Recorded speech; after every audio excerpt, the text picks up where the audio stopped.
the day after my colposcopy. Yeah, that is how you say it, colposcopy. It's the day after that thing that happened yesterday. Still a little bit sore. It just feels like period pains. It feels like stomach cramps, so that's bugging me a bit. But I think we're all good. Well, what has been brought to my attention, I put a little post on Facebook yesterday just saying what a slightly overwhelming and thought-provoking day yesterday had been, and basically just saying those checks that we're meant to do and attend, do them and go to them. And it became clear, very much like the whole miscarriage thing, just how common this is.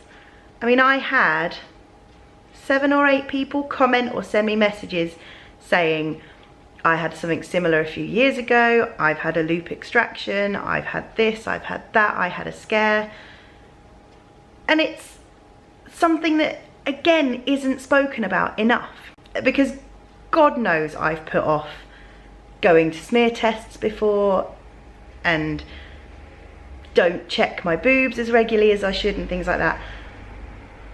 And I just think if I'd put this smear off and not bothered going and went 3 years later, what might this have progressed into? How far along could this virus have got before I caught it? And I think had I spoken to friends and they'd said, you know, went for a smear, had slightly odd results, or, you know, just shared what they'd been through, I probably wouldn't have put it off like I have in the past. Yeah. It just kind of highlights the importance of these things and the frequency at which these things actually occur, and how much more we should be educated about it and how much more we should know about it. Because I had no idea that these 7 or so friends had been through this sort of thing. And you do, when it happens, you do feel a little bit alone and a little bit,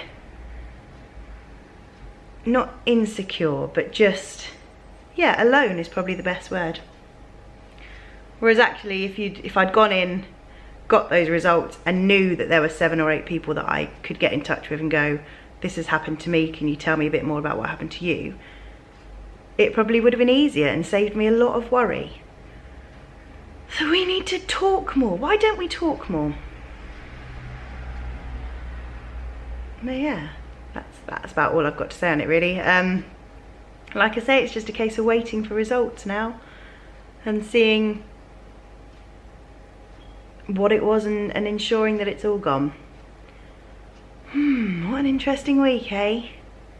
It's over now. Back in work, back in the saddle, carrying on with life. But talk about it. Go to your tests, check yourselves, do what we're always told to do by the NHS, but generally ignore because it feels a little bit weird or you're a little bit nervous. Do it.